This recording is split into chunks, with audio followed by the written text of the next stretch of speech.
level 3. Ya, terima kasih udah ingat.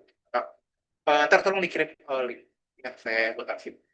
Oke, jadi kita langsung aja. Jadi ini sekarang minggu ketiga ya, untuk blog ini jadinya ya, minggu ketiga. Nah, dan kita akan membahas tentang electronic medical report dan electronic health report. Nah, eh, jadi untuk sumber utamanya untuk kuliah ini itu teman-teman adik-adik bisa cari sendiri, yaitu Permenkes nomor 24 tahun 2022 tentang rekam medis. Jadi ini peraturan terbaru yang mengatur tentang bagaimana kita mengoperasikan, ntar adik-adik sebagai dokter akan mengoperasikan rekam medis di berbagai setting layanan kesehatan. Semuanya aturannya dari sini. Dan untuk best practice, ntar adik-adik harus ada kebiasaan untuk ngecek peraturan terbaru yang berlaku seperti apa. Karena sepanjang saya kuliah sampai lulus sampai kerja 4 tahun ya, bekerja sekitar 1-2 tahun itu yang berlaku adalah Permenkes tahun saya lupa nomornya tapi tahun 2008. Artinya sebelum Permenkes tentang rekam medis yang ini, rekam medis itu diatur Permenkes terakhir sebelum rekam medis adalah tahun 2008. Nah, jadi dengan perkembangan teknologi sekarang apa nih, teknologi online, Internet of Things, cloud computing semua makin canggih. Mungkin teman-teman harus lebih sering ngecek apakah ada Permenkes terbaru yang mengatur tentang rekam medis supaya jadi tetap selalu up to date dan selalu mempraktikkan best practice yang terbaru. Nah, sebelum kita masuk lebih dalam lagi, kita akan membahas dulu apa itu definisinya rekam medis gitu. Ini sebenarnya sudah dapat saya jelaskan di kuliah pertama di pengantar, yaitu rekam medis itu adalah segala bentuk catatan tentang interaksi dokter pasien. Pertama ya, secara tradisional rekam medis ditulis dengan tulis tangan, manual, artinya pakai kertas. Kadang kalau yang masih klinik kecil itu kadang pakai namanya kartu pasien istilahnya. eh, Penyimpanannya hard copy, pakai arsip, pakai map, folder, dan belakangan ini mulai ditinggalkan. Nah, yang sekarang lebih banyak berlaku itu adalah Electronic Medical Report, atau medis elektronik, RME atau IRM. eh, itu sifatnya elektronik, bentuknya program dalam komputer, penyimpanannya soft copy. Nah, soft copy ini ntar kita akan membahas tentang bagaimana penyimpanannya, itu ada di arsitektur rekam medis elektronik, itu bisa disimpan secara lokal, bisa di komputernya, bisa server, dedicated server, atau on-premise server istilahnya, atau cloud computing. Bisa juga ntar ada, dan ini rekam medis elektronik ini adalah suatu teknologi yang emerging, sekarang udah mulai lumayan, bukan emerging lagi, tapi udah mulai lumayan established gitu ya. Dan bahkan kalau di Indonesia itu sudah dimandatkan, jadi wajib. Semua vaskes itu wajib menggunakan rekam medis elektronik menurut Undang-Undang Kesehatan dan Permenkes nomor 24 tahun 2022. Jadi dari ntar ke depannya mungkin nggak ketemu lagi sama rekam medis kertas yang tulis tangan, tapi akan lebih banyak ketemu rekam medis elektronik. Akan tetapi dalam pengajaran hari ini, eh, saya mau mengajarkan tuh prosesnya dari yang kertas dulu, best practice-nya bagaimana waktu kita pakai kertas, baru habis itu ketika kita memakai rekam medis elektronik itu bagaimana menerapkannya. Kenapa? Karena kalau best practices-nya untuk rekam medis itu lebih gampang atau lebih intuitif ketika kita memikirkan kertas. Karena sebagian besar best practice ini, prinsip-prinsip best practice-nya ini dikembangkan ketika rekam medis nggak ada alternatif lain selain rekam medis kertas, hard copy gitu ya. Dan ketika kita kemudian migrasi ke rekam medis elektronik, itu kemudian malah kita harus banyak berpikir ulang tentang bagaimana kita menerapkan best practice yang sudah established untuk rekam medis hard copy ke rekam medis elektronik. Nah, apa aja best practice-nya gitu ya. Sebelum kita bahas tentang teknologinya dan segala macam, ini yang lebih akan bawa seterusnya. Jadi rekam medis itu ada kurang lebih 6 prinsip best practice. Yang pertama adalah kelengkapan, dia harus komplit, dia harus legible. Ini mungkin legible ini terbaca.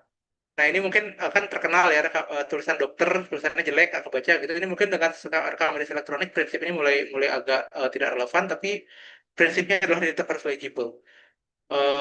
Kronologis, jadi harus bisa dirunutkan dari yang paling interaksi dokter pasien yang paling lama sampai yang paling baru, traceable atau bisa dilacak siapa yang melakukan apa, perubahannya seperti apa, secure and confidential, sifatnya rahasia dan auditable, bisa di apa namanya, bisa diaudit bagaimana apa sih interaksi yang terjadi, siapa yang melakukan perubahan, kapan melakukan perubahan dan lain sebagainya.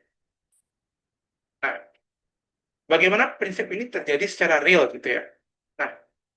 Pertama tentang completeness, tentang kelengkapan. Jadi semua interaksi antara pasien dan dokter, Kak Dede kan pasti pernah ke dokter ya.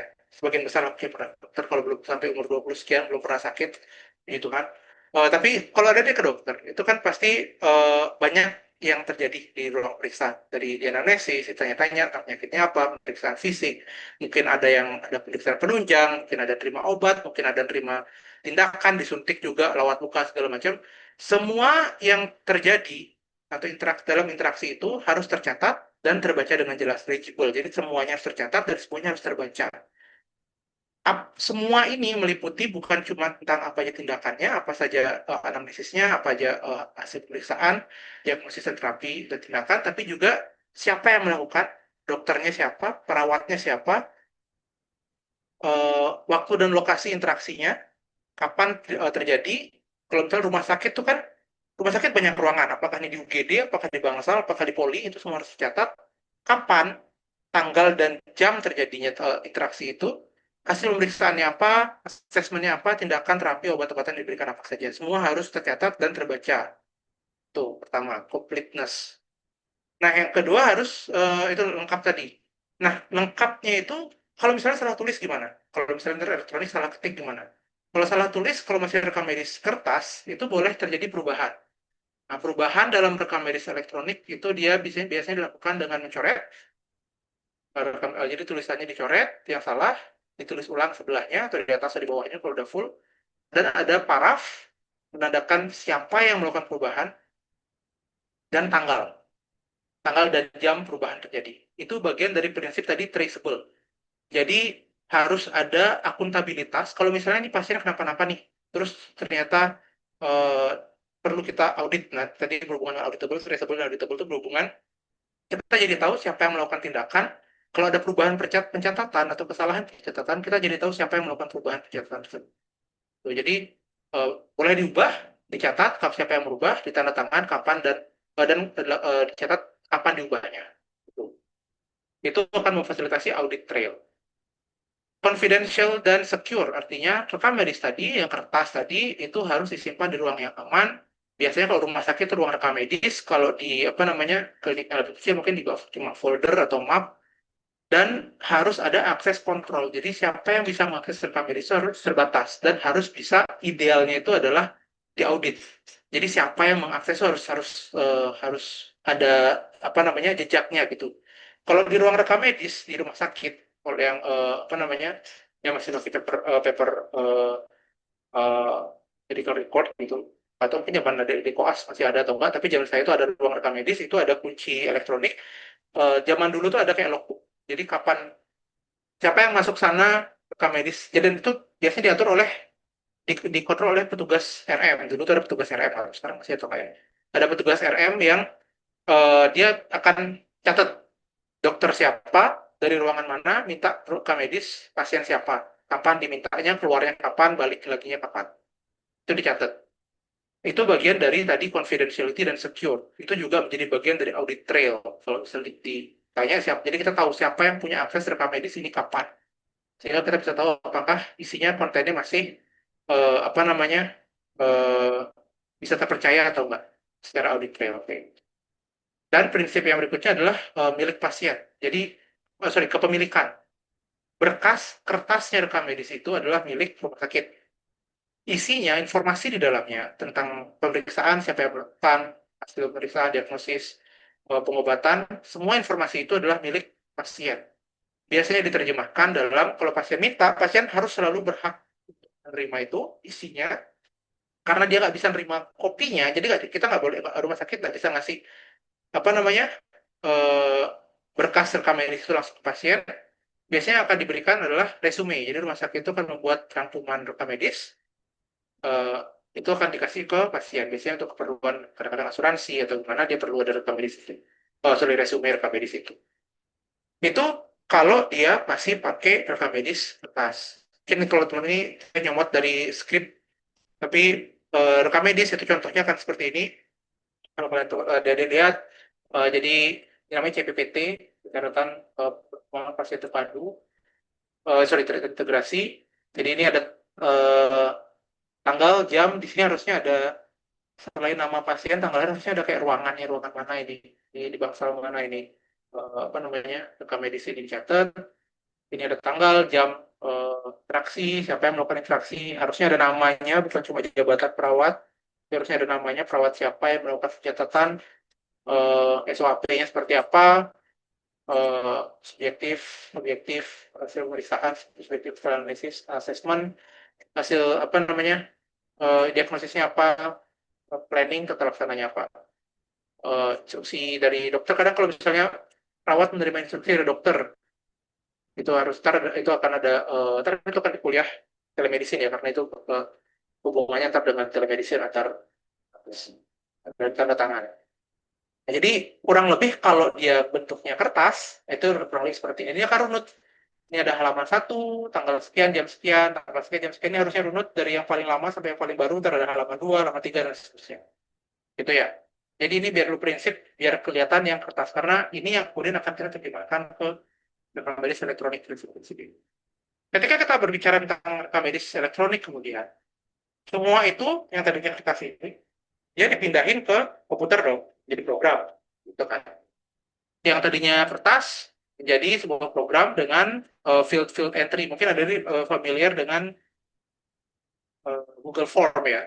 Google Form kan, itu kan Google Form tuh yang paling sering, mungkin anak-anak mahasiswa paling sering ketemu untuk sebuah interface pengumpulan data gitu. Karena rekam medis kan sebenarnya adalah sebuah interface pengumpulan data. Pada intinya itu adalah dia untuk merekam informasi, untuk mengumpulkan informasi supaya bisa di-retrieve belakangan, supaya bisa dibaca belakangan seperti itu kan.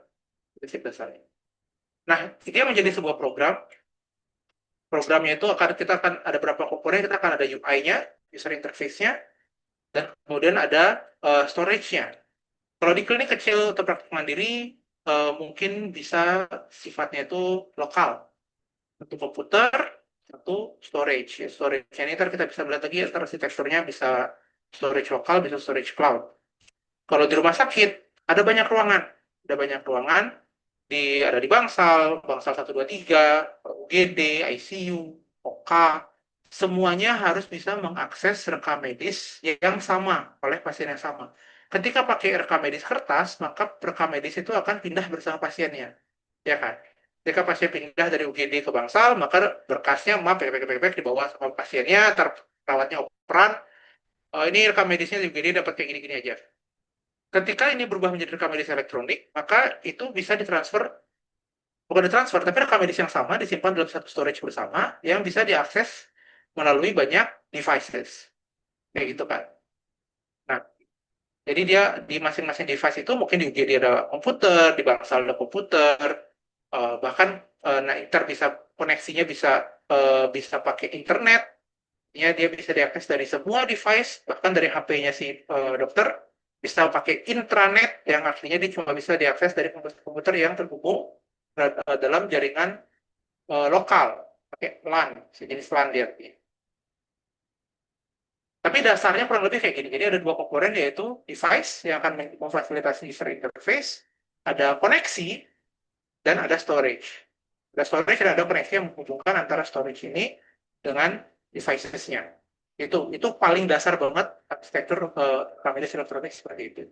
Ntar device-nya apakah cloud atau lokal, koneksinya pakai internet atau intranet, devices-nya apakah bisa tablet atau harus ada koneksi kabel atau bahkan pakai program atau pakai browser, itu ntar akan ada apa namanya, detail-detail yang ada plus minusnya masing-masing. Kita bahas sedikit lebih dalam sebentar.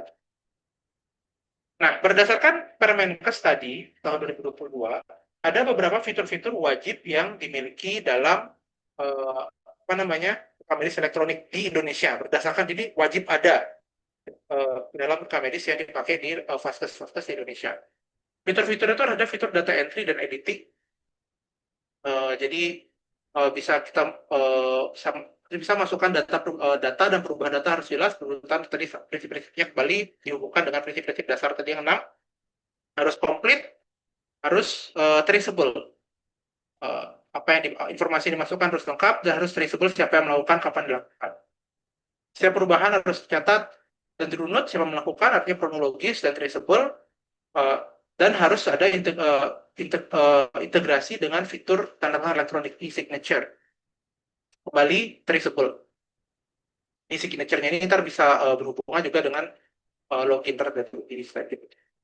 Nah, struktur datanya apa saja yang yang di-collect itu uh, dia pakai harus ada nomor rekam medis yang menjadi spine. Jadi apa namanya tergantung dengan program rekam medisnya itu dia bisa masing-masing entry itu kan menjadi satu row gitu. Kalau kalian bayangin database Excel gitu ya, masing-masing entry itu kan satu row. Dia harus ada satu nomor rekam medis yang kita udah bisa menghubungkan berbagai entry untuk pasien yang sama di berbagai interaksi yang berbeda dari ruangan-ruangan yang bisa berbeda juga, misalnya rumah sakit. Dan nomor rekam medisnya akan menjadi spine yang menghubungkan. Kalau dia pakai rekam medis kertas, semua kan akan digabungkan dalam satu folder. Tapi kalau dia rekam medis elektronik itu kan semua akan menjadi satu database yang sama. Dia harus ada satu nomor rekam medis yang unik yang menjadi bagaimana programnya bisa mengidentifikasi satu pasien dari semua interaksi yang terjadi untuk pasien tersebut. Semua terintegrasi dan harus bisa ditarik dalam satu dokumen berdasarkan storage-nya itu boleh server fisik, on-premise, atau cloud. Ini ada standarnya, harus sertifikasi keamanannya. Kalau pakai cloud, terutama kalau server cloud komersil, jadi tidak semua penyedia cloud cloud computing yang menjadi provider untuk rekam medis elektronik. Dan harus ada backup secara berkala di storage terpisah. Jadi kalau misalnya udah pakai di cloud, tetap harus ada backupnya. Kalau misalnya pakai yang on-premise, artinya pakai server fisik, itu harus di-arrange supaya servernya itu kalau misalnya kebakaran misalnya, rusak komputernya, tetap harus ada rekam medis itu. Gitu. Jadi harus bisa diakses ke rekam medisnya, makanya harus ada backup. Kalau cloud misalnya misalnya pakai Amazon Cloud Service, terus Amazonnya kena ransomware misalnya, nggak bisa diakses, servernya mati semua, down semua. Itu gimana? Kan harus ada backup. Jadi harus ada backup.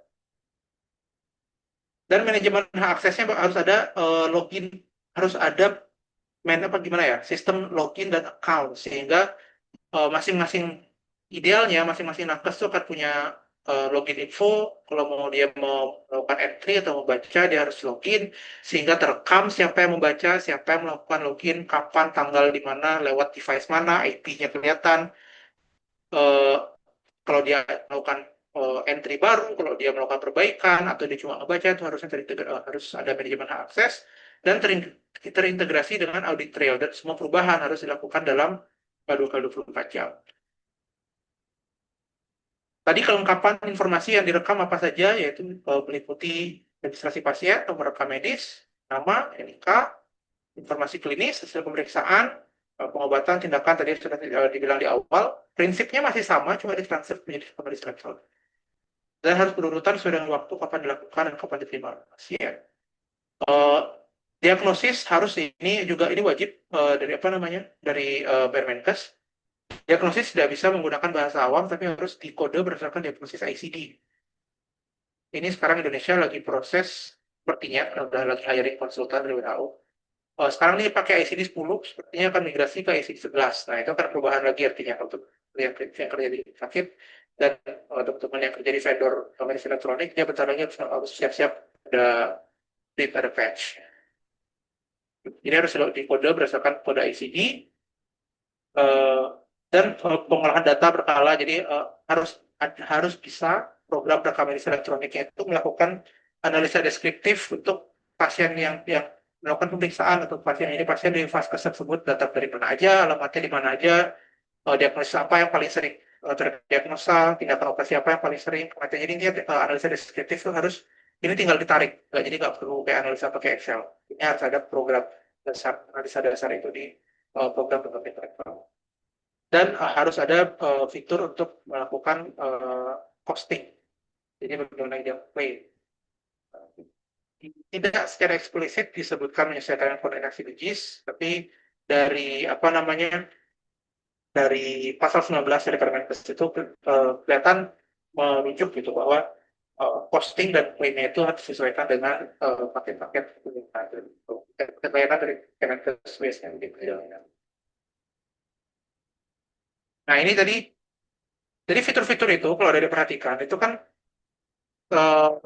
gitu ya, berhubungan banget dari prinsip-prinsip yang digunakan ketika kita memakai rekam medis kertas itu sebenarnya itulah juga yang kemudian ditranslate ke rekam medis elektronik, dan itu yang akan menjadi pertimbangan ketika DAD atau manajemen rumah sakit, manajemen vaskes memilih arsitektur atau model atau spek rekam medis elektronik yang akan dibeli dari vendor.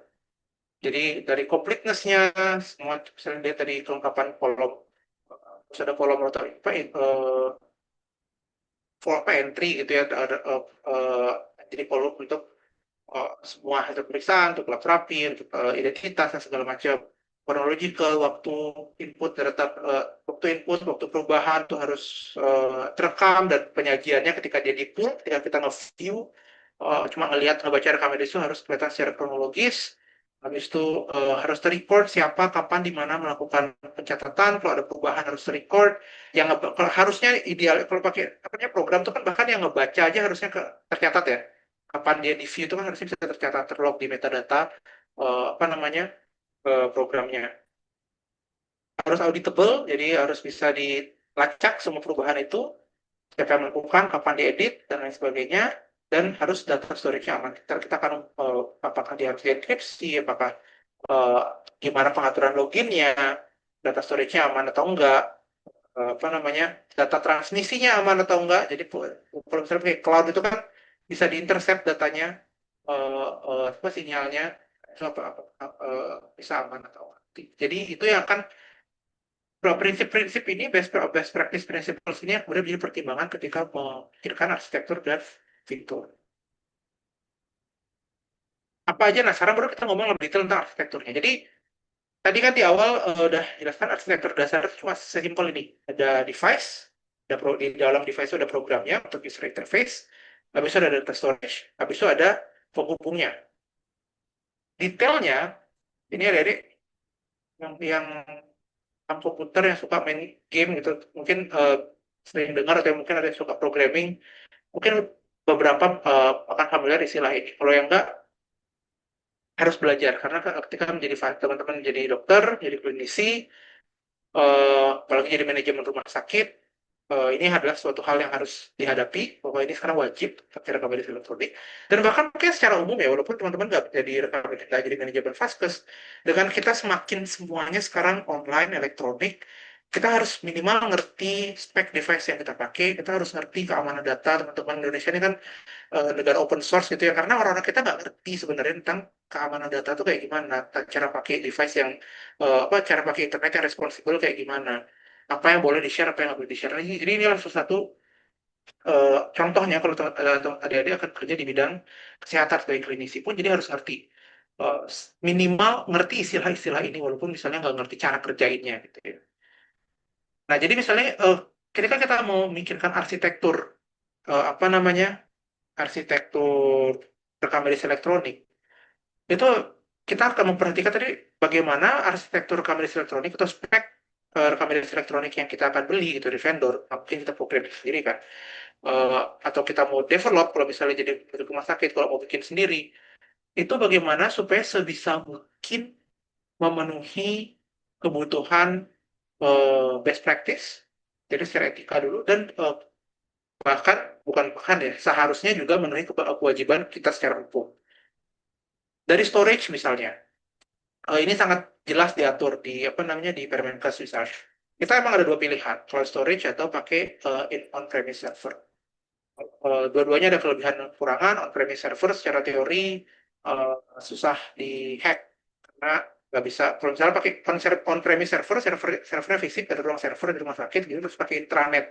Artinya orang dari luar yang nggak colok kabel ke intranetnya kita, atau nggak bisa connect ke wifi intranetnya, itu nggak akan bisa harusnya mengakses server itu. Jadi secara teori aman gitu kan. Tapi kelemahannya tadi misalnya, eh, walaupun nggak bisa dihack, kelemahannya adalah kalau misalnya server fisik itu kenapa-napa, rusak, konslet, banjiran, Bali kan sering banjir sekarang, bakaran, terus servernya rusak, dia harus ada backup. Backupnya disimpan di mana? Kalau backupnya disimpan di server fisik lain, artinya ada dua kelemahan yang sama. Kalau disimpan di cloud, akhirnya tau pakai cloud juga, gitu kan? Udah sesusah kita bikin server fisik, tapi tau pakai cloud juga. Ini kan kejadian kemarin apa ya, yang kebakaran Kementerian Kominfo ya tahun lalu ya. dan banyak data yang nggak bisa diakses seperti itu kan, data pemerintah. Nah, jadi itu salah satu contoh dari kelemahan dan pertimbangan kelemahan kekurangan kelebihan yang harus dipertimbangkan. Kalau server praktis, kita bisa beli vendor, semua banyak yang menyediakan, banyak provider, tapi kita harus ngecek apakah dia sudah memenuhi standar sertifikasi keamanan. Itu ada ISO, International Standard Organization, yang menerbitkan sertifikasi keamanan servernya, apakah dia berkualifikasi atau enggak, uh, dan uh, apakah vendornya terpercaya atau enggak, apakah siapa tahu kita pakai misalnya vendor cloud computing, tapi ternyata cloud computingnya kan ada data leak. Ya, kemarin di sini kejadian pernah ada perusahaan asuransi besar, servernya kena data leak. Kayak gitu. Jadi itu yang menjadi pertimbangan misalnya. Misalnya blockchain to worm ini untuk apa namanya bahasa atau program-program yang akan untuk mendeteksi atau mencatat perubahan dari suatu data. Kan rekam medis itu kan satu, dia bisa diedit tadi kalau dia ada kesalahan. Kita mau pakai apa, blockchain, yang paling canggih sekarang blockchain gitu ya, nggak bisa di, jadi sekali berubah itu nggak bisa dibalik lagi, nggak bisa diadu. Dia akan tercatat, kita cuma bisa merubah apa yang sudah dirubah. The worm itu yang biasa, yang standar untuk program itu, internal itu. Backup frekuensinya seberapa sering, ini hubungannya tadi dengan keamanan data. Uh, kita mau pakai apps atau pakai browser, UI-nya ada plus minusnya masing-masing. Kalau browser mungkin kadang ada browser yang misalnya yang boleh pakai Chrome misalnya, itu kan bisa nyimpan password, jadi ada resiko apa namanya nakes atau user yang kurang ngerti komputer, kesimpan login infonya di sana, akhirnya bisa dibuka orang lain yang kebetulan login ke browser itu juga. Dan ini untuk misalnya untuk koneksi apa namanya uh, sistem koneksinya. Jadi kita mau pakai apa? Pakai HTTPS, pakai DSL, VPN dan sebagainya, itu untuk ketika data itu dikirim dari device ke server, itu kan bisa diintercept tadi yang saya bilang. Kita mau pakai protokol apa untuk dia menjamin bahwa itu secure, tipsnya mau kayak gimana. Misalnya kalian pernah dengar WhatsApp itu kan end-to-end encryption, jadi kalau dia di intercept datanya dari sebelum mencapai pengirim, jadi bahkan di server pun seharusnya nggak bisa dibuka gitu misalnya. Jadi itu contoh-contoh sectoral detail yang harus kita pikirkan itu, karena gimana caranya supaya dia komplit. Terutama yang banyak harus dipikirkan itu adalah di confidentiality dan security, karena begitu kita memindahkan data-data ini online gitu ya, pertama yang pakai cloud computing, secara teori siapapun bisa mengakses cloud system tersebut, ya kan? Secara teori semua bisa mengakses cloud system tersebut, tak pakai hacking yang canggih atau bahkan pakai simple social engineering gitu, dia bisa entah gimana caranya nipu dapat login infonya dari pegawai cloud computingnya, dari pegawai vendornya misalnya, atau dari akses login info dari salah satu nakes yang kurang ngerti internet, kurang ngerti komputer di pas betul-betul kerja dan ada di kerja. Jadi bagian besar dari apa namanya eh, pertimbangan arsitektural detail ini adalah untuk menjaga confidentiality dan security dari data.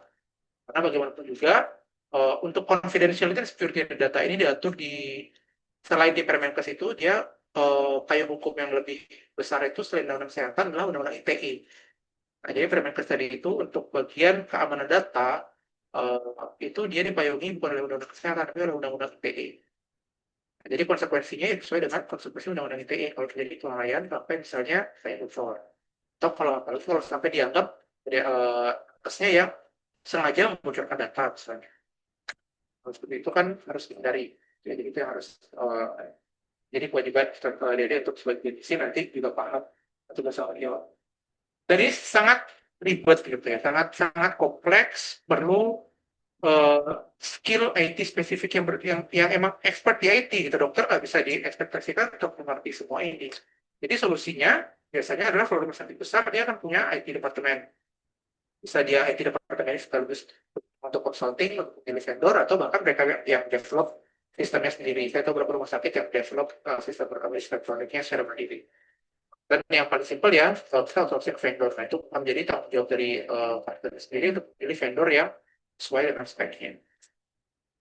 Nah, tadi kita juga akan membahas tentang electronic medical record, kita juga bahas tentang electronic health record. Ini sudah pernah juga di pengantar, di pengantar bedanya apa, yaitu flow rekam medis elektronik itu dari satu rumah sakit menjadi satu medical record. Kalau electronic health record itu dari jaringan beberapa vaskes yang di mana eh, apa namanya rekam medis itu bisa saling diakses satu sama lain. Jadi dalam satu jaringan.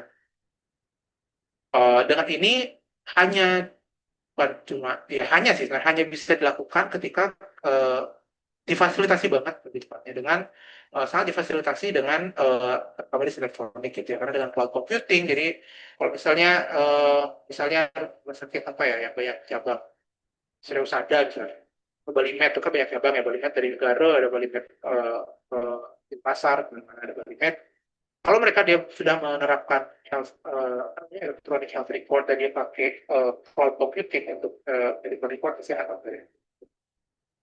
harusnya jadi kalau sakit di rumah sakit pasar terus pulang kampung misalnya terus dirawat inap lagi di rumah sakit di negara harusnya bisa diakses itu electronic health record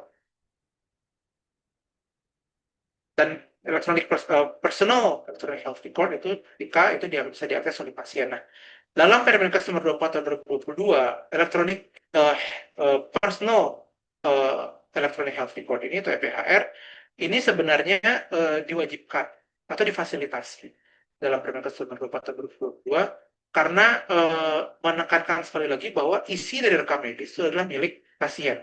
Ketika kita ngomongin rekam medis kertas, ini difasilitasi dengan pembuatan resume medis atas permintaan pasien. Jadi kapan pasien perlu, dia tinggal datang ke rumah sakit, dia minta dibuat resume. Kalau pasiennya nggak banyak atau misalnya administrasinya cepat, bisa ngerjain, itu kan bisa langsung keluar cetakannya, printoutnya. Tapi kalau ya dengan electronic personal record, ini bisa diakses kapan saja, di mana saja. Itu dia. Jadi kalau ada yang punya JKN mobile, ini HP-nya atau Pak Ibunya coba ditanya, itu harusnya bisa mengakses semua riwayat interaksi ada dengan vaskes masing-masing, dengan FKTP masing-masing, bukan dengan rumah sakit. Belum selama pakai BPJS. Nah, realitanya, jadi itu kan tadi teorinya electronic health record itu adalah dalam satu jaringan, gitu ya. Jadi masing-masing franchise atau masing-masing perusahaan rumah sakit, misalnya kayak Siloam, Ada, Bali itu banyak cabang, dia punya jaringan sendiri, dia punya sistem rekam medis elektronik sendiri. Vaskes ada yang punya banyak cabang, mungkin dia punya rekam medis elektronik sendiri, mungkin dia punya electronic health record yang menghubungkan antar cabang-cabangnya mereka. Kenyataannya, yang terjadi di Indonesia adalah semua electronic health record itu, semua electronic medical record itu harus interoperable. Interoperable ini kalau nggak salah akan ada kuliah sendiri, tapi intinya dari interoperabilitas ini adalah bahasa pemrograman, bahasa penyimpanan datanya, nomenklaturnya, jadi nama variabelnya, di bagian di program dia menyimpan data itu harus bisa terhubung antar uh, health record satu jaringan, jadi jaringan A dan jaringan B, dan FKTP-nya semua harus terhubung. Ini satu dimandatkan oleh undang-undang. Jadi Permenkes 24 tahun 2022 tadi mengatur bahwa semua ini harus interoperable. Semuanya harus interoperable dan selain dimandatkan oleh undang-undang, ini ditegakkan secara jadi kayak agak dipaksa gitu dengan keperluan BPJS. Jadi semua vaskes di Indonesia, hampir semua, kalau yang mau hidup keuangannya mau pasien itu hampir semua pasti akan menjadi mitra BPJS Kesehatan, ya dong. Karena BPJS Kesehatan. Kalau sekarang orang hampir semua pasien itu kalau nggak ngapain gitu loh berobat nggak pakai BPJS, ada BPJS yang gratis gitu kan. Uh, jadi kayak hampir semua pasti akhirnya kalau nggak pakai BPJS Kesehatan bangkrut, vaskesnya atau rumah sakitnya yang besar nggak akan profitable kayak gitu. Ada satu dua yang jaringan yang saya tahu Pak, bukan jaringan bahkan cuma satu dua Pak, sakit dia nggak pakai BPJS dan biasanya itu target turis biasanya. Nah tapi intinya sebagian besar vaskes itu pakai BPJS. Nah BPJS itu punya sistem uh, klaim yang namanya PCare. Jadi dia punya sistem klaim, jadi pencatatan pasien, interaksi pasien dengan BPJS itu dicatat kalau di FKTP namanya PCare, kalau di rumah sakit itu namanya VClaim. Ketika pasien rumah sakit itu vaskes itu pasiennya banyak, kalau dia punya sistem rekam medis yang tidak nyambung, tidak interoperable datanya dengan Vcare atau Vclaim, untuk setiap pasien dia harus input data dua kali, ya kan? Dia harus punya rekam medis, Tapi di satu sisi dia harus masukin data ke data sistem database-nya BPJS supaya dia dibayar. Nah, itu dia nggak dibayar, ya kan?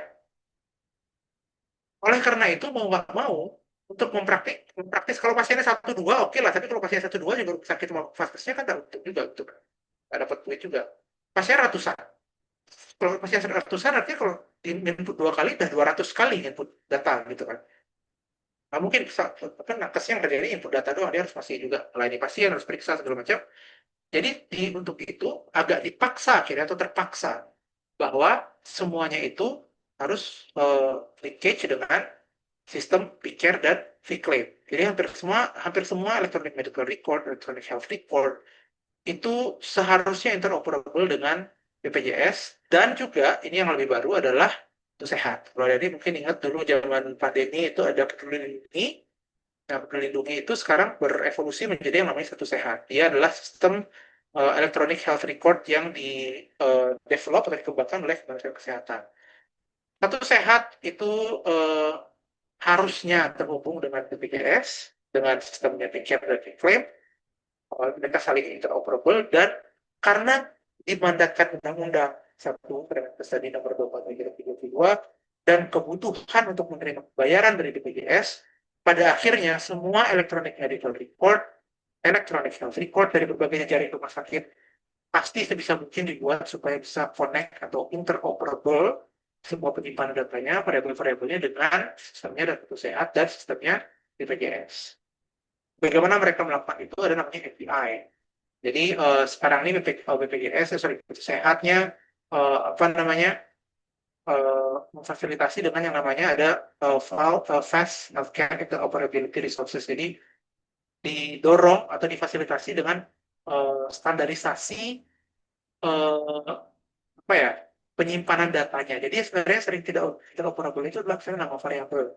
Misalnya ada yang pakai nama pasien, nama underscore pasien, ada yang name, ada yang nama gitu. Nah, itu kan kalau dia dipindahkan ke internet kan programnya harus ngomong sama program nih. Program itu dia ngomongnya itu bahkan kayak sensitif gitu, harus kecil aja dia nggak ngerti bahwa itu ngomongin hal yang sama, boro-boro pakai istilah yang beda-beda. Nah itu yang distandarisasi dengan namanya apa namanya API ini, Fast Healthcare Interoperability Resources. Dan ini terus berkembang. Ini yang menjadi tantangan. Jadi salah satu tantangan dari apa namanya pengembangan atau penerapan electronic health record, terutama ketika tingkatnya mencapai tingkat nasional. Kan jadi kalau misalnya satu perusahaan gitu, Siloam aja, Bali Meta itu kan gampang. Direkturnya punya punya CTO gitu, Chief Technology Officer, dia tinggal buat protokol, buat SOP gimana seharusnya. Dan tapi ketika itu diterapkan di tingkat nasional, banyak vaskes, banyak lembaga, banyak perusahaan, dan yang lebih susah lagi itu adalah vaskes kecil. Dokter, misalnya ada dokter praktek mandiri, udah umur 50-60 tahun, buru-buru pakai electronic medical record kan, pakai Facebook aja kadang lupa password gitu kan. Nah, itu semuanya harus bisa kemudian migrasi ke bisa mencari vendor, bisa mengimplementasikan electronic health record, electronic medical record. Dan vendor-vendor itu banyak, mulai dari yang perusahaan besar sampai yang perusahaan vendor-vendor single developer, satu orang programmer doang gitu misalnya. Dan yang sering juga susah adalah interoperabilitas tadi itu, kan tadi pusatnya di BPJS dan Satu Sehat. Ini pusatnya. Ketika mereka sering update, mereka sering ganti program, mereka juga ingin mengikuti perkembangan teknologi terbaru gitu kan, harus supaya security-nya, kelengkapan datanya, segala macam supaya mengikuti teknologi terbaru. Ketika mereka update, semua vendor tadi harus ikutan update. Dia kalau punya 10 programmer, ya 20 programmer. Kalau cuma single programmer, proyeknya nggak cuma medical record aja, gimana caranya dia harus keep up dengan kebutuhan update itu. Jadi itu ya kemudian menjadi banyak catatan. Biaya untuk vaskes juga. Kalau misalnya apa namanya rumah sakit besar punya modal, kita bisa bikin sistem sendiri, program sendiri, costnya besar, dia harus beli uang server misalnya, terus jadi programmer atau berapa lama. Saya tahu yang di Bagian kebetulan saya internship di sana waktu itu, dan mereka di deploy itu kalau nggak salah setahun atau 2 tahun gitu develop disebut pakai deploy medical report. Dan selama 2 tahun itu sistem BPJS berubah terus gitu kan, jadi sambil mereka bikin program bahkan belum launch itu programnya, dia harus kayak keep up sama apa yang dilakukan oleh BPJS. Dan kalau kita pakai vendor, klinis saya pakai vendor untuk cari apa namanya FKTP, sebagai vendor untuk electronic recordnya itu jadi sistemnya subscription. Tiap tahun kita bayar menjadi ongoing cost, ya kan? Dan selain menjadi ongoing cost, kalau pakai vendor itu juga menjadi ketergantungan terhadap vendor. Data kita secara tidak langsung, data semua pasien kita dipegang oleh vendor, ya kan? Jadinya, kalau pakai cloud computing apalagi, bahkan itu bukan kita yang pegang, bukan di komputer kita, adanya di apa namanya cloud di servernya vendor. Kalau misalnya vendornya tiba-tiba bangkrut, servernya mati gimana? Kalau misalnya vendornya, atau kita mau ganti vendor, dapat yang lebih murah nih vendornya, mau migrasi data, ya kalau pasiennya 10, kalau pasiennya 2.000, masing-masing pasien udah ada 10 entry, 20.000 entry. Apakah mau difasilitasi sama vendornya? Kalau vendornya rese, dia bisa nggak mau. Itu data di server kami. Harus kalau minta bayar lebih. Apalagi kita mau putus hubungan nih, kita mau putusin si vendor itu dia nggak dapat kontrak lagi. Dia bisa minta uang dong. Bayar sekian baru saya mau fasilitasi untuk migrasi datanya. Kalau nggak kita jadi ngetik ulang dari 20.000 entry pasien ke sistem database baru. Dan bahkan belum tentu difasilitasi untuk melakukan itu. Karena kayak tadi, data entry lognya, apakah bisa di backdate? Nah, kalau bisa di backdate, lagi tentang best practice. Kalau misalnya kita bisa mengentry data yang di backdate, kita entry sekarang untuk entry tahun 2024 misalnya. Artinya kan bisa berubah, bisa backdate itu menjadi masalah lagi dalam tadi traceability dan auditable-nya dari best practice principle. Nah, itu kemudian saya tahu salah satu rumah sakit besar di Denpasar itu akhirnya lama banget nggak migrasi data karena ketergantungan vendor. Uh, uh, Kayak terikat gitu sama vendor, dan itu mungkin sekarang udah lebih ada kepastian hukum ya, karena ada Permenkes tadi yang mewajibkan rekaman elektronik, itu harusnya lebih ada kepastian hukum, tugas dan kewajiban vendor itu sebelum ada Permenkes. Jadi kayak vendornya benar-benar punya upper hand gitu, karena mereka belum ada regulasinya tentang bagaimana mereka berbisnis.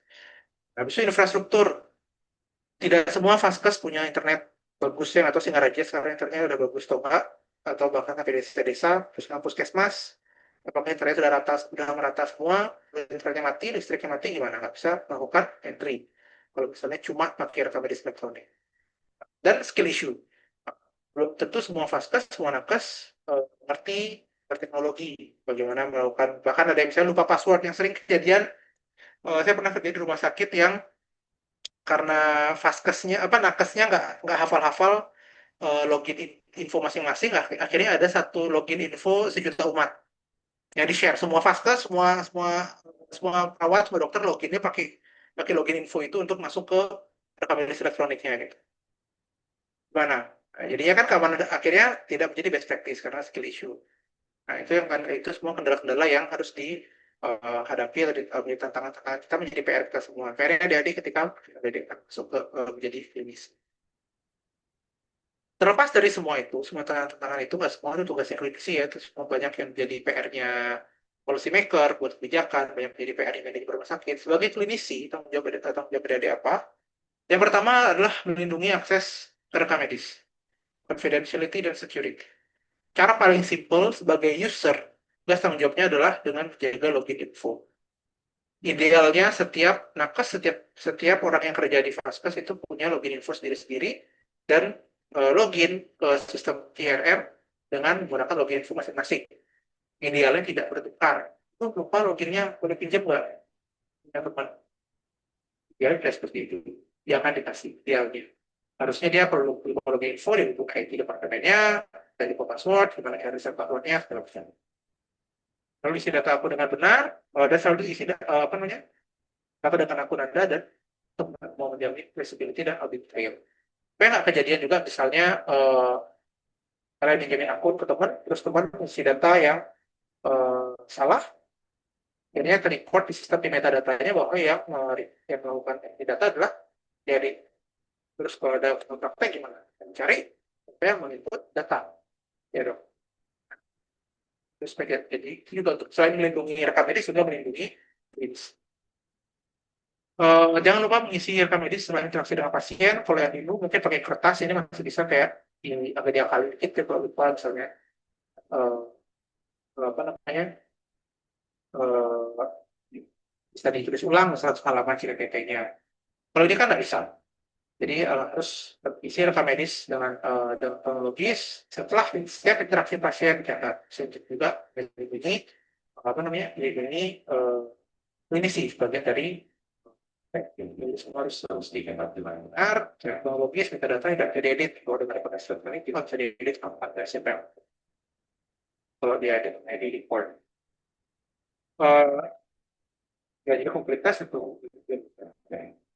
Kalau dari manajemen apa yang harus dilakukan? Jadi harus menyediakan rekam medis elektronik yang ini kaidah-kaidah tadi sesuai dengan peraturan undang-undangannya. Misalnya kayak gimana? Eh, jadi semua fitur yang harusnya ada di Permenkes harus apa namanya eh, harus ada di rekam medis elektronik yang di deploy gitu di puskesmas masing-masing. Confidentiality dan security itu ada mandatnya standarnya dari undang-undang, ada ISO-nya itu harus terpenuhi. Backup data dan segala macam required. Intinya apa yang ada di undang-undang di Permenkes terbaru itu harus diikuti dan yang menjadi tantangan adalah harus keep up dengan perubahan peraturan yang ada. Jadi Permenkes itu sifatnya kan banyak peraturan bisa berubah gitu kan, keluar Permenkes yang baru lagi, ntar mungkin ada surat edaran Kepmenkes, keputusan Menteri Kesehatan tadi bawahnya Permenkes, tapi dia dan kadang nggak disebarluaskan dengan baik. Beda dengan Permenkes yang selalu ada di website BPK. Habis itu apa namanya? eh, Kadang misalnya ada guideline, ada juknis, petunjuk teknis dari Kemenkes untuk bagaimana melakukan ini secara best practice. Itu semua harus update. Jadi manajemen itu harusnya update dengan apa yang perusahaan atau peraturan-peraturan terbaru. Dan itu kalau kewajibannya Kemenkes ke atas gitu kan. Kewajibannya ke atas adalah update dengan peraturan, atau pemerintah itu harus wajib taat dengan peraturan dan update dengan peraturan. Ke bawah, ke nakesnya atau ke pegawainya, manajemen itu harusnya menyediakan SOP dan melatih nakes supaya bisa melakukan apa namanya bisa mengimplementasikan memakai IRM-nya dengan baik dan benar. Nah, kalau di luar negeri di negara-negara di banyak negara yang mungkin lebih robust dari sistem hukumnya, kalau misalnya terjadi misalnya kebocoran data oleh oleh nakes itu dikarenakan skill issue, nakesnya nggak ngerti cara pakainya dan skill issue itu dikarenakan nakesnya nggak pernah dilatih, itu yang liable, yang dituntut itu bukan nakesnya tapi rumah sakitnya, manajemennya. Karena itulah kelalaian manajemen tidak menyediakan SOP, tidak melatih nakesnya dengan baik dan benar. Jadi tapi kalau sudah dilatih, sudah ada SOP, dia bisa akses SOP-nya kapan aja, ada Google Doc-nya gitu, bisa dibuka kapan aja, terus masih juga tukar-tukaran password ya salah nakes. Gitu ya, jadi itu adalah kewajiban manajemen terhadap pegawainya. Untuk ada yang mau belajar lebih lanjut, bisa baca lebih detail kan perkembangan atau lebih dua medis, terus, sangat detail peraturannya di sana semua, spek-spek yang harus menjadi standar kayak apa aja, apa yang harus jadi force, ada keamanan kayak gitu dari sana. Untuk lebih banyak, lebih itu lebih banyak lagi tentang apa namanya tantangan-tantangan dari mengembangkan, menerapkan atau verifikasi elektronik itu ada di yang ada di. Oke. Sampai sini ada pertanyaan?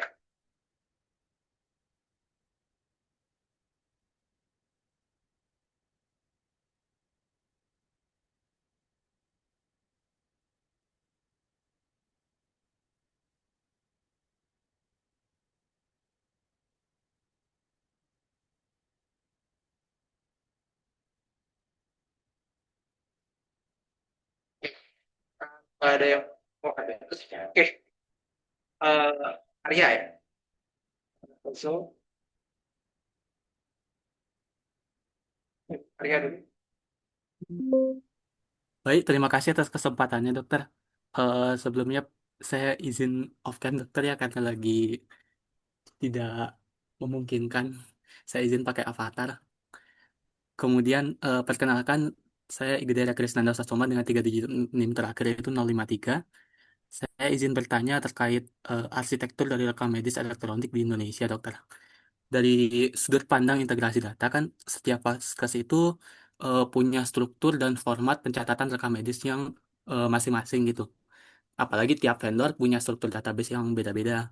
Kemudian eh, karena kita berniat untuk membuat satu sehat atau rekam medis yang tersentralisasi secara nasional, sebe- bagaimana sebenarnya standar struktur database rekam medis elektronik di tingkat nasional dibangun ini, dokter? sih ya. Mak- Langsung saya jawab aja ya. Jadi kalau untuk yang apa namanya standar nasional ini, eh, saya mungkin karena saya bukan apa nggak langsung eh, penelitian atau praktisi di bidang elektronik ya. Saya pernah satu penelitian tapi udah lama banget, tahun 2016. Saya nggak tahu apakah itu sebelum Permenkes yang sekarang yang bikin saya. Jadi mungkin kurang update. Tapi kalau refleksi dari waktu itu dan dari pengalaman yang sebagai ya, klinik gitu ya, standar dari apa namanya eh, interoperabilitas itu kayak tidak setting sendiri, bukan ada satu dokumen yang standarnya kayak gini loh, bukan kayak gitu. Sepengetahuan saya, mungkin kalau misalnya tanya vendor yang aktif menjadi developer untuk elektronik, mungkin dia tahu, mungkin ada, cuma saya belum tahu. Tapi setahu saya itu nggak ada standar kayak speknya harus kayak gini, programnya harus kayak gini. Yang saya tahu bagaimana itu di apa namanya dikendalikan standar itu adalah tadi insentif dari BPJS dan sehat. Insentifnya kalau dari BPJS relatif positif, kalau dia nggak mengikuti standarnya BPJS, dia pikir dan klaim apa namanya dia tidak akan bisa bayar. Kalau tentu sehat itu karena kewajiban tadi perundang-undangan Kemenkes, pada akhirnya mereka harus seperti ini. Yang disamakan yang menjadi standar itu sebenarnya kan adalah ini apa namanya struktur datanya. Makanya tadi ada tadi frameworknya langsungnya itu FHIR berdasarkan satu jurnal yang saya baca tahun 2000 jurnal tahun 2026 penelitiannya tahun 2020. Nah jadi BPJS sebagai center gitu ya, sebagai yang paling memiliki kekuatan untuk memaksa vaskes dan vendor untuk mengikuti standar mereka, itu memfasilitasi dengan dia punya namanya eh, apa namanya sorry ya BPJS Nasional Sehat itu dia punya namanya sandbox, developer sandbox. Jadi itu adalah suatu komunitas developer-developer yang bergerak di bidang rekomendasi elektronik, mulai untuk buat account di sana, dapat sukses, mereka akan dapat back end-nya dari sistem kesehatan BPJS. Jadi dia akan dapat akses apa namanya dia nggak bisa ngedit, dia nggak bisa ngubah programnya BPJS, tapi dia bisa jadi lihat struktur datanya kayak gimana, supaya mereka bisa ngikutin ketika mereka develop apa namanya develop program mereka masing-masing. Jadi itu difasilitasi dari apa namanya dari sana yang pertama. Dan bagaimana supaya orang mau masuk ke sana itu apa namanya dijadikan apa namanya itu tadi insentifnya adalah kalau misalnya vendor atau sedang bikin standar dari BPJS ya dia nggak bayar, nggak bisa udah bayar nggak masuk gitu dari PNS-nya. Oh dia harus dua kali ya capek gitu kan, betul dua kali gitu saya dibaca. Jadi segitu apakah cukup menjawab? Oke. Sebagian besar sudah menjawab, dokter. Boleh saya bertanya lanjut, dokter? Oh boleh boleh. Kalau begitu, mengenai rekam medik ini, mungkin awalnya saya bertanya dulu, seberapa ketat format dan struktur dari rekam medis fisik atau sekarang boleh saya sebut sebagai rekam medis konvensional, dokter. Kemudian nanti kan bakal dibuat dalam bentuk rekam medis elektronik yang sebelumnya saya tanyakan itu dari rekam medis elektronik ini field yang bisa kita masukkan atau bisa kita input dari dokter itu apa aja ya, dokter? Filter itu maksud Saya bertanya mengenai interface-nya, dokter. UI itu kan beda-beda ya. Setiap program itu kan punya UI beda-beda. Sistem yang paling sederhana itu dia biasanya unstructured. Kalau paling sederhana itu unstructured. Artinya dia akan sama jadi dari rekam medis kertas ya. Kalau rekam medis kertas itu yang paling sederhana itu kayak tadi CPPT. Ini kan cuma tabel. Tabel 4 kolom, udah lurus ke bawah. Rekam medis elektronik yang paling simple, unstructured itu ya kayak gitu juga. Dia akan punya satu kolom buat S, subjektif, satu kolom buat O, objektif, artinya pemeriksaannya apa aja dimasukin ke sana, entah tensi, entah status lokalis, status generalis, semua masuk ke sana, assessmentnya masuk ke sana, planningnya masuk bisa satu kolom sendiri atau satu kolom bisa-bisa. Jadi S-nya beda, U-nya beda, A-nya beda, B-nya beda. Unstructured semua. Itu yang paling sederhana. Dan sepertinya hampir nggak ada ya kayak gitu ya sekarang ya, karena sekarang makin semua canggih dengan interoperabilitas itu ada beberapa yang struktur variabelnya yang harus dinamain gitu ya. Setahu saya kalau punya picker itu S-nya subjektifnya masih unstructured, jadi ini yang punya BPJS punya. S itu masih unstructured, objektifnya itu ada volume darah, jadi status vital itu ada volume sendiri-sendiri, bisa ada status generalis yang isinya unstructured. Atau bahkan kalau ada yang lebih detail, kalau nggak salah saya pernah sedikit yang status generalisnya itu jadi ada uh, orang ada kolomnya sendiri-sendiri kayak gitu. Jadi walaupun dia masih unstructured tapi sudah di kategorisasi berdasarkan bagian tubuh mana yang diperiksa. Jadi seperti itu. Untuk back end-nya tentang bagaimana yang jadi itu kan apa namanya? Jadi standarisasi kan bagaimana itu kemudian diterjemahkan dalam program. Ada beberapa yang kayak tadi FHIR itu makanya dia juga punya protokol. Kalau di paper yang saya baca itu dia punya protokol untuk apa namanya mengubah data yang unstructured itu menjadi semi structured. Jadi dia pakai apa namanya automated algorithm gitu untuk dia ya structure tadi menjadi structure itu kan ada misalnya menjadi apa ya health data science salah satu proyeknya kayak gitu. Jadi gimana caranya dia scraping dari berbagai companies yang berbeda-beda di banyak rumah sakit buat satu big data untuk kesehatan ya dari tidak itu sih. Kalau detailnya saya kebetulan bukan data science jadi untuk berhubungan programmingnya saya juga nggak tahu.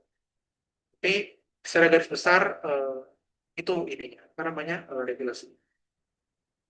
Dokter ngisi apa ya isinya semua itu sesuai dengan apa yang ada di data medisnya. Bisa apa ya kolomnya itu harus ada di sistem. Jawab kan? Ya.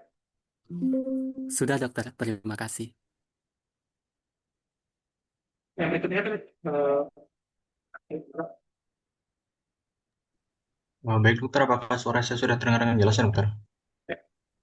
Baik dokter, saya bagus ya. izin menerangkan diri kembali. Perkenalkan saya Agung Bagus atau Pradisa dengan 3 digit terakhir 051 dari program studi kedokteran angkatan 2025. Saya izin bertanya dokter. Jadi selama penjelasan dokter tadi itu saya sempat mencari juga terkait permasalahan yang terkait satu sehat ini yang di Indonesia gitu terkait sistem FHIR-nya yang seharusnya kan mengedepankan interoperabilitasnya gitu dokter ya. Tapi di sini masih ada permasalahan yang dimana ketika dia mengkonversi EMR ke dalam bentuk EHR, nah itu developer yang mapping itu bingung gitu dokter. Kenapa bisa terjadi seperti itu ya? Karena kalau dari yang saya baca itu terdapat error atau issue di bagian itu. Emang kalau di bagian interface itu tidak langsung terlock gitu ya dokter ya? Terminologi yang digunakan itu bukan kode atau gimana dokter? Sehingga ketika proses pemindahan dari EMR yang medical record itu menjadi ke health record, dia malah terjadi suatu permasalahan isu gitu. Dan isu-isu lain yang saya lihat sih terkait dengan server yang dimana penggunanya terkadang logout sendiri, tokennya invalid dan macam-macam. Cuman mungkin saya ingin menanyakan terkait dengan perpindahan dari EMR menuju EHR itu gimana ya dokter? Ya, masih banyak ini bagus ya. Bagus. Jadi ya jadi kebetulan paper yang saya baca itu tentang itu juga. Jadi paper yang saya baca itu dia tentang apa namanya? Itu penelitian kualitatif yang membahas tentang isu-isu apa aja sih atau pain point dibilang pain point yang menjadi kendala-kendala developer. Jadi walaupun sudah difasilitasi oleh Kemenkes atau BPJS, memang Mas FHIR ini kan FHIR ini kayak bahasa programming yang bukan programming malah. Itu kayak sebagai framework kerangka struktur data supaya bisa apa ya, medical report yang satu dan yang lain itu saling berkomunikasi dan bisa terutama berkomunikasi sama EHR-nya satu sehatnya itu kan. Nah, satu FHIR itu adalah sistem yang apa namanya open source. Nah, jadi itu dia, dari sebuah non-profit di Amerika. Jadi ini bukan sebuah framework yang dikembangkan secara mandiri oleh Kemenkes. Jadi itu satu. Jadi mungkin Kemenkes lebih sendiri juga tidak menguasai banget atau apa namanya sistem open source pasti ada plus minusnya gitu. Yang kedua, kalau tadi masalah apa namanya masalah out apa segala macam itu, nah itu kan isu teknis ya dari Kemenkes kayak gimana ngelola server itu kan. Jadi apa namanya itu adalah sistem yang di-host di sistemnya Kemenkes yang tadi developer sandbox itu. Dan emang banyak kendalanya itu. Dia sering out atau ke expired segala macam. Itu kendala bagaimana Kemenkes pemerintah kita mengelola sistem yang mereka sendiri. Dan kita harus akui, walaupun kita di-push untuk bergerak ke arah digitalisasi, dan walaupun bahkan dengan difasilitasi seperti ini, tidak masih jauh, bukan bahkan tidak ya, masih jauh dari sempurna apa yang dilakukan oleh pemerintahan. Tidak betul, gitu kan. Jadi itu mungkin di situ Pak. Kalau apa tadi dibilang yang masalah eh, tidak berkomunikasi segala macam, ini juga sebenarnya saya itu saya baca ini memang masih kendala yang sering ditemui. Penyebabnya dia juga tidak bisa daripada itu apa namanya mewujudkan penyebabnya apa. Tapi kalau dari riset yang pernah saya pernah wawancara dengan developer ERM, yang sering menjadi kendala itu adalah versi. Seperti yang saya bilang tadi, VPJS itu sering banget update sistem care, di sistem medical health reportnya, dan vendor itu sering nggak ngejar. Jadi dia udah kerjain prototype dengan versi mana, sekarang BPJS-nya deploy-nya versi mana. Ketika dia tes versinya dia prototype yang dia punya, ternyata sudah tidak interoperable lagi dengan apa yang dimiliki oleh BPJS. Itu kendala yang sering yang dari waktu saya terlihat itu tahun 2019 sampai 2020. Jadi mungkin kurang tahu pakai setiap itu dengan dia tapi bayangan saya sih itu kurang lebih menjawab. Jadi kalau dari lempar dari server kan itu framework yang dihosting di cloud Flita, mungkin masalah server itu gimana, pengelolaan login info kayak gimana, itu saya kurang tahu. Tapi kalau misalnya operabilitas, kenapa developer masih sering nggak bisa komunikasi gitu sistem rekam medisnya dengan sistem apa namanya EHR-nya walaupun sudah difasilitasi. Misalnya mungkin masalah versi dan yang sinkron. Cukup jawab, terus. Terima kasih, dokter. Yuk.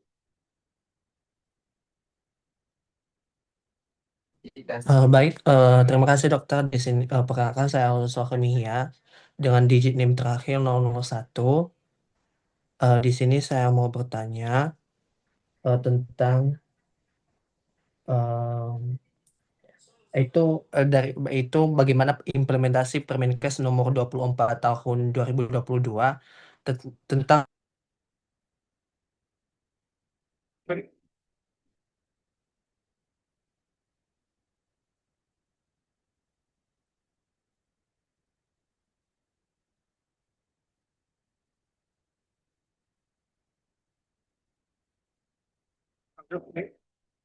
eh, apakah suara saya terdengar dokter?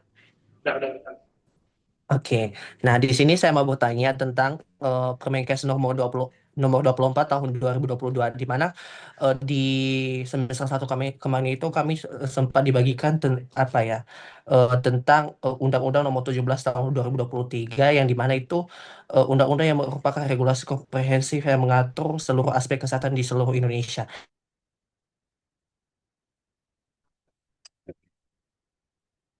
Itu hilang lagi suaranya. Bisa diketik mungkin pertanyaannya. Oke, baik dokter. Udah balik. Oke, baik dokter di sini saya mau bertanya tentang Permenkes nomor 24 tahun 2022 yang dimana kemarin itu di semester 1 di course etika Ya, ada undang-undang kesehatan. ya Terus? dari itu sendiri. Nah, dari pertanyaan saya pada saat ini itu bagaimana implementasi Permenkes nomor 24 tahun 2022 tentang rekam medis dalam digitalisasi elektronik health record mampu itu menjamin keamanan dan kerahasiaan data pasien. Namun, di sisi lain itu berpotensi untuk menimbulkan konflik antara aksesibilitas data untuk kepentingan klinis dan perlindungan privasi pasien serta bagaimana tenaga medis harus bersikap dalam dilema tersebut sesuai prinsip etika kedokteran. Terima kasih dokter. Karena tadi udah saya jawab ya. Jadi yang pertama ya bukan. Jadi undang-undang kesehatan terus ada Permenkes. Secara peraturan undang-undang Indonesia itu artinya Permenkes itu pasti di bawahnya undang-undang. Dan undang-undang Permenkes seperti nomor 24 tahun 2022 itu dasar hukumnya itu adalah dua undang-undang, yaitu undang-undang kesehatan dan undang-undang ITE. Undang-Undang Kesehatan kalau dia mengatur tentang hubungan dokter pasien, hubungan fasilitas pasien, dan Undang-Undang ITE karena elektronik, nyimpan data elektronik gitu kan, di Undang-Undang ITE. Itu yang pertama. Yang kedua tadi sebenarnya itu bagaimana dokter menyikapi itu kan tadi udah ada slide-nya. Kewajiban klinisi. Nah, jadi itu secara untuk klinisi bagaimana apa namanya menyikapi apa namanya praktek fermentasi ini adalah ya tadi best practice-nya ada 5 yang masih sangat apa namanya masih sangat relevan itu adalah completeness ketika menginput data selengkap mungkin eh, harus terbaca, jangan pakai singkatan yang aneh-aneh, jangan pakai singkatan sendiri. Ada singkatan-singkatan standar medical shorthand yang sudah menjadi apa namanya standar di semua vaskes, semua bisa terbaca, tapi jangan pakai singkatan sendiri. Jadi harus lengkap, harus terbaca. Dan jangan kadang tuh yang sering terjadi adalah dokternya nakesnya nggak bisa, terus dibikin normal semua. Tanda vitalnya tensi 20 ke 80, nah di 80, kayak udah hafalan gitu loh. Padahal nggak diperiksa seperti itu sebenarnya. Itu tidak best practice ya. Jadi harus lengkap, harus akurat, apa aja yang diperiksa hasilnya apa aja.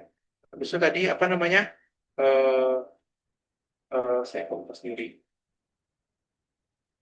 Apa kronologis, tanggal tuh kronologis tuh pasti tercatat dengan medical record, harusnya tercatat di metadata ya. Record, nah, traceable, harusnya juga tercatat di metadata, siapa yang mencatat, oke login akun siapa itu saya catat di sana, kapan dari mana instansi, apa namanya, secure confidential itu juga yang auditable itu harusnya tercatat di sistem atau di fitur medical reportnya. Yang menjadi tanggung jawab itu adalah sebenarnya itu ada 2 yang paling besar komponen di nakes itu adalah completeness, input datanya harus lengkap mungkin sama mungkin. Yang kedua adalah security dan confidentialnya. Apa namanya, sistem database itu cuma bisa secure usernya. Hampir selalu kejadian kebocoran data itu bukan karena hackernya hacker di film-film gitu ya, pakai layarnya hijau kayak Matrix segala macam. Enggak, tapi paling sering itu adalah social engineering. Ketika usernya kena phishing misalnya, passwordnya bobol, atau kena penipuan, share password ke apa namanya orang tidak dikenal, penipuan seperti itu. Atau nyimpan password pakai kertas terus ketahuan pasien misalnya di sebelah di sebelah meja dokter. Nah, hal yang kayak gitu yang menjadi tanggung jawab yaitu menjaga bahwa datanya itu akurat dan lengkap, habis itu database-nya secure, tidak bobol karena saat kita membuat password dan begitu. Sisanya itu tanggung jawab dari manajemen, yaitu sampai mau pilih apa namanya rekam medis elektronik yang sesuai dengan standar, sesuai dengan tadi spek-speknya, fitur-fiturnya, kebijakan SOP, melatih nakes, tanggung jawab dari jawab, maksud? Baik, terima kasih dokter sudah sangat menjawab. Oke, makasih banyak atas perhatiannya adik-adik semua. Tidak bisa banyak. Kemudian garisnya udah malam, saya udah 11. Mungkin kita bisa akhiri sampai sini. Kalau misalnya masih ada pertanyaan, kemudian bisa ditanyakan lewat postingnya ya. Yang kalau postingnya atau bisa tanyakan langsung saya mau email. Oke, terima kasih semuanya untuk yang porting, tolong saya boleh kita tolong daftar hadirnya.